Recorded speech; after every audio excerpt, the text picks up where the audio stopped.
일본이 돌연 한국을 상대로 이 반도체 소재 3개 품목에 대해서 수출 규제 조치를 발표를 했고 우리 정부가 WTO 제소 방안 등 대응 마련에 나서고 있는 상황입니다. 일본의 이 같은 통상 보복, 두 나라 경제에 어떤 영향을 미치는 건지 전문가와 함께 살펴보도록 하겠습니다.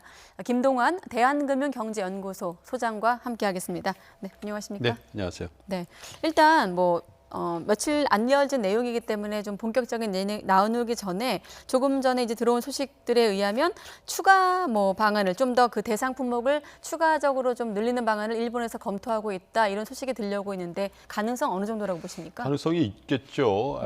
그 3가지 품목 그 말씀이 나온 그 리지스트라든지 폴리이미드 그리고 에칭가스라는 이 3가지 어떤 품목 가지고는 사실 우리나라 반도체 산업이라든지 디스플레이 산업에 영향을 주는 거는 사실이에요. 그렇지만 반도체 공장이라든지 디스플레이 공장을 세우거나 아니면 제품 출하 자체가 불가능해지는 그런 상황까지 가지는 않는 겁니다. 왜냐하면 이 제품들 안에도 규제하는 품목이 있고 규제가 아닌 품목들도 있기 때문에 이 3가지 이 품목을 내세운 거는 우리가 여러 가지 산업에서 여러 가지 제품을 이와 같은 조치를 할 수 있다라는 어떤 상징적인 조치를 한 거기 때문에 우리 정부의 대응이라든지 일본 내부의 어떤 업계 여론 또 우리 업계 대응 같은 것들을 봐가면서 아마도 일본 정부가 품목을 확대할 가능성은 우리도 염두에 두고 대응해야 될 것으로 보입니다. 그러면 지금 내놓은 그 3가지 품목들은 선전포고성 좀 성격이 그렇다고 있다고 봐야죠. 보시는 거군요. 왜냐하면 이 반도체와 디스플레이라는 게 굉장히 묘한 산업군에 있어요. 왜냐하면 반도체 경기 굉장히 안 좋잖아요. 지금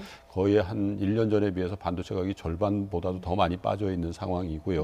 그렇게 하고 디스플레이는 중국 업체들이 굉장히 많이 쫓아와서 기술력 격차는 아직도 있다고 하지만 전체적으로 시장 점유율에서는 한국 기업체들을 뛰어넘는 성장성을 보이고 있기 때문에 이 반도체 경기와 이 디스플레이 산업의 특수성을 감안했을 때 굉장히 그 일본 정부의 입장에서는 한국의 아픈 고리를 친 거다 이렇게 보여지는데 이 부분에 대해서 한국 기업들이 대응을 하고 지금 현안이 되고 있는 외교적인 문제에 대해서 한국 정부가 굉장히 강경한 입장을 내세우고 협상을 안 한다면 일본 입장에서는 더욱더 이러한 부품 소재 장비 쪽에 어떤 독점성을 가지고 있는 자국 기업들을 이용한 압박을 계속할 가능성이 많다 이렇게 봐야 됩니다. 그렇군요. 우리가 이 사태 이후 일본의 속내는 무엇일까? 아베 총리 관저에서 이런 의도가 나왔다 이렇게 좀 언론 보도가 나오고 있습니다만 진짜 속내는 어디에 있다고 보십니까? 이 경제적인 어떤 이벤트 아닙니다, 이거. 그리고 무역 전쟁이라고 우리가 워낙 이제 미중 간의 무역 전쟁이란 단어를 많이 들었기 때문에 이 한일 무역 전쟁 아니냐 이렇게 보는 시각들도 있고 일부 언론도 그렇게 논점을 잡아가는데 그건 아니죠. 왜냐하면 무역 전쟁을 하려면 한국 정부가 해야 되겠죠. 왜냐하면 무역 적조가 엄청나게 심한 양국이잖아요. 우리나라 54년 국교 수립 이후에 한 해도 우리가 무역 흑자를 본 적이 없고 지금까지 누적적으로 700조 가량이나 무역 적자를 보고 있는 상황인데 양국 간의 관계에서 무역 흑자를 많이 보고 있는 나라가 무역 도발을 합니까? 그건 맞지를 않죠. 그러니까 이것은 일본의 아베 총리가 모호하게 표현하지만 신뢰가 훼손당했다. 이건 사실은 양국 간의 외교 현안, 특별히 우리 대법원의 일본 기업의 징용 징용 판결에 대한 어떤 그 정부에 대한 우리 한국 정부에 대한 어떤 조치를 해달라는 어떤 강력한 어떤 요구, 의견의 전달이라고 봐야 되고 그 외에도 사실은 돌이켜보면 후쿠시마 원전으로 인한 일본 수산물 분쟁이라는 이런 것들이 사실 국제 무대에서 우리가 이겨버렸지 않습니까? 그때도 WTO 그렇죠. 그래서 이제 1심에서 지고 2심 가서 우리가 이긴 거 이런 것들이 사실 일본 정부 내부에서는 야 이걸 그냥 우리가 이렇게 수세적으로 밀렸을 때 이제 7월에 참의원 선거도 있고 또 아베 총리는 이제 일본의 어떤 실질적으로 보면 우파의 어떤 지지 기반으로 지금 정권을 유지하고 있는 상황이라면 그 지지 기반을 공고히 하는 어떤 그런 정치적인 지렛대로서 이 한일 관계의 어떤 약화 그리고 그것에 어떤 우위를 선점하기 위한 일본 산업의 이용 이 맥락으로 봐야 되는 거겠죠. 그럼 아베 정권의 어떤 대내외적인 정치 외교 문제 가능성이 높다 이렇게 보시는데 거기에 그럼 우리가 휘둘리지 않으려면 어떻게 좀 대처를 해야 됩니까? 2가지입니다. 이 산업적으로는 사실은 우리 산업의 역사를 보면 우리는 대량 생산, 제조 이런 쪽으로 한 3, 40년 동안 굉장히 강점을 가지고 이 전략이 잘못된 건 아니에요. 왜냐하면 어느 산업 국가라도 부품 소재 장비를 고루 발전시키면서 완제품까지 다 1등을 하는 나라는 없습니다. 근데 우리나라는 이제 세트 업체에 방점을 두고 이게 대부분 재벌 대기업이거든요. 네. 그렇다 보니까 이 주로 중견 중소기업의 포트폴리오가 되어 있는 부품 소재 장비 쪽에 내부적인 역량을 키우는 데는 조금 시기적으로 늦었고 일본에 비해서 아직 여리하기 때문에 이런 사태가 벌어질 가능성은 언제든지 잠복해 있었다라고 생각하면 네. 오히려 일본의 이런 도발 이런 것들이 우리 대기업 그리고 우리 부품 소재 장비 업체로 하여금 뭔가 지금부터라도 기술의 혁신과 시장을 다변화하는 그런 노력을 차근차근히 진중하게 정부와 더불어서 해야 되겠다라는 경각심을 가질 수 있는 상황이라면 오히려 우리 기업들 또 정부 차원에서도 훨씬 더 좋은 그런 계기를 만들 수 있는 그런 환경으로 가는 것들을 우리가 기획하고 염두에 둬야 될 것 같습니다. 네. 그럼 지금 그런 전환점이다 오히려 그런 네. 전환점의 계기로 삼아야 된다고 말씀하셨는데 지금 할 수 있는 조치를 두 갈래로 보면 하나는 뭐 앞서 정부 입장도 나왔습니다만 WTO에 제소하는 부분이 네. 있고 또 말씀하신 수입 다변화 아니겠습니까? 네. 지금 당장 할 수 있는 조치 중에 가장 현실적인 건 어떤 건가요? 기본적으로 우리가 이 일본이 그 이번에 세계 낸 거에 대해서 네. 견고하게 우리가 별 영향이 없는 모습을 보여주는 게 가장 먼저 해야 될 일이겠죠. 우리 국내 기업에서도 이거 전혀 못 만드는 건 아니거든요. 근데 질의 문제, 단가의 문제, 양의 문제가 있는데 이것을 어떤 형태로든지 해서 우리 국내 기업이 이 그 삼성전자나 하이닉스 혹은 LG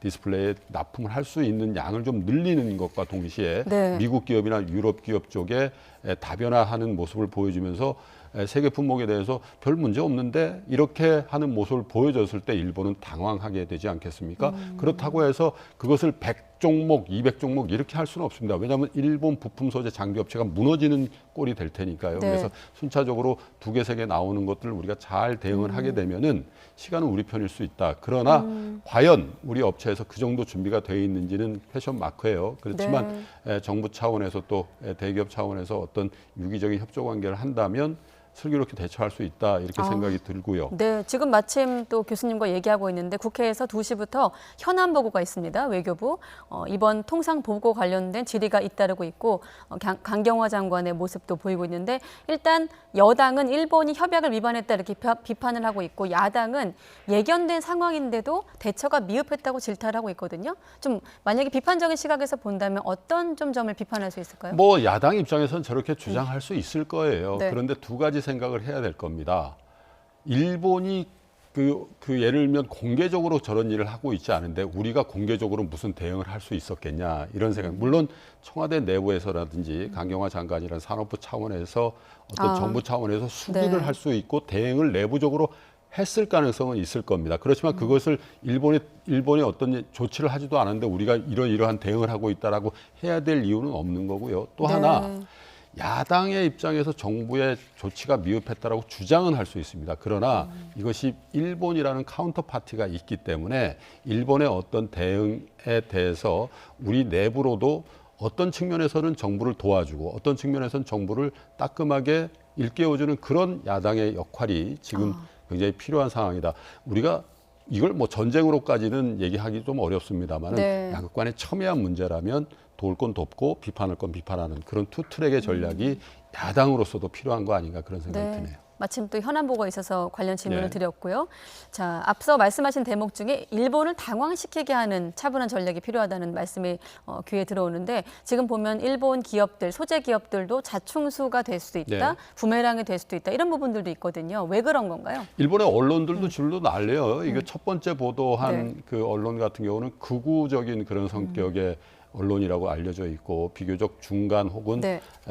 어떻게 보면 대부분의 일본 국민들을 반영하는 특별히 산업 현장을 잘 아는 언론의 논조들은 이거 이러다가 좀 부메랑 되는 거 아닌가라는 그런 우려들을 많이 합니다. 네. 일본은 기본적으로 부품 소재 장비를 수출하고 우리는 세트를 만드는 그런 산업 구조를 네. 분업의 형태로 갖고 있는데 우리 반도체가 일본에 꼭 필요합니다. 우리 디스플레이가 일본에 꼭 필요하고 우리 반도체 디스플레이는 일본뿐만 아니라 미국, 유럽, 중국에 다 필요한 산업의 쌀과 같은 이 어떻게 보면 중간재거든요. 네. 이 수급이 일본의 소재 산업에 의해서 왜곡된다면 일본을 향한 국제사회 여론은 굉장히 안 좋아지고 이 가격은 올라가게 돼 있지 않겠습니까? 특별히 D램 산업은 네. 1등, 2등이 우리나라 기업이잖아요. 예. 이런 측면에서 안 그래도 가격이 많이 떨어지고 있는데 수급 조절이 자연스럽게 돼서 가격이 올라간다면 과연 일본 기업들이 이것을 견뎌낼 수 있을까라는 측면에서 이 세부적인 산업에 영향을 미치는 거에 대해서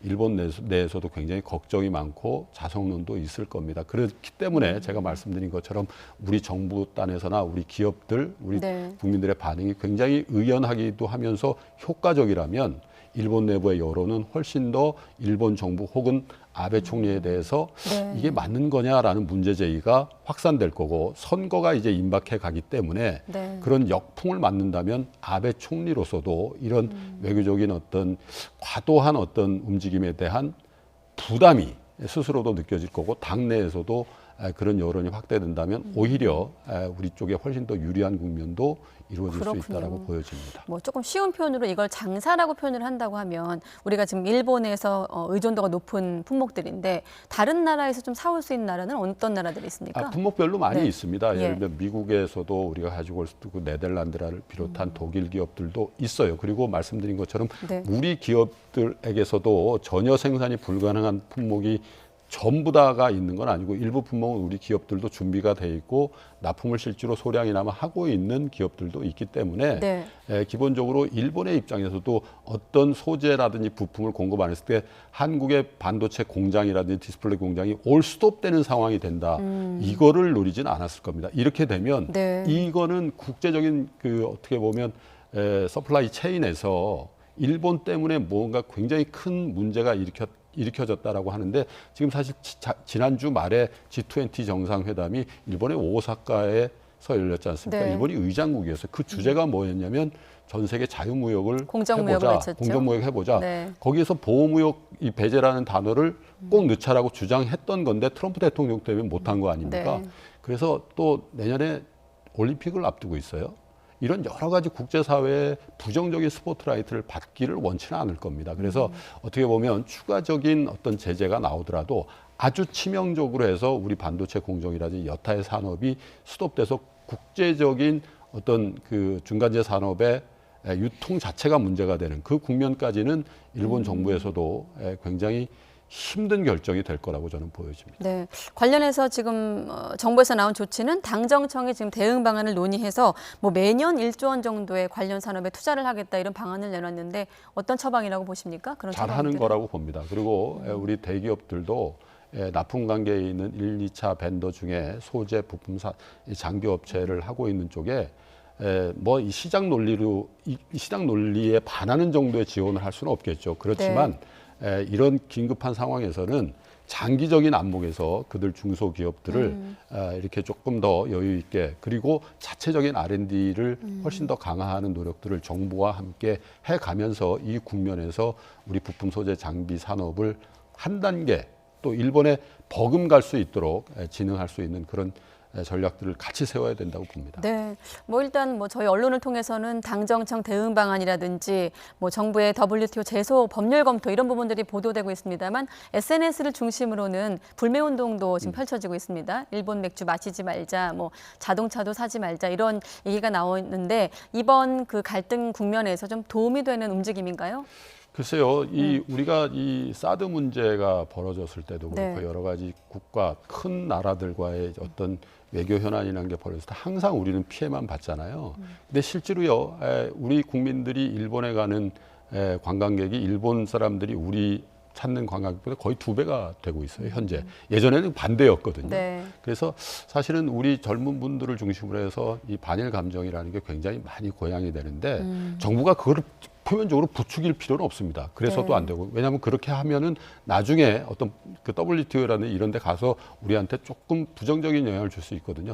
정부는 의연하게 대처하되 국민들은 그것을 뭐 인위적으로 막 이렇게 누를 필요는 없다. 저마저도 사실은 일본에 갈 일이 급한 출장이 아니면 가고 싶은 생각이 없어요. 네. 왜냐하면 일단 저희 나라가 이렇게 우리나라가 이렇게 피해를 보는데 일본 가서 뭘 먹고 마시고 하고 싶겠습니까? 네. 그래서 그런 것들은 자연스러운 거니까 그냥 정부 입장에서는 그냥 그 국민들의 어떤 그런 여론에 대해서 그냥 의연하게 보시면 될 것 같습니다. 네, 알겠습니다. 그리고 또 한 가지 기억에 남는 대목은 54년이나 무역 적자를 네. 해왔는데 무역 전쟁이라는 표현을 쓸 때도 좀 고민을 그렇습니다. 해봐야 된다 이런 예. 생각이 드네요. 네, 김동완 교수님이었습니다. 오늘 고맙습니다. 네, 고맙습니다.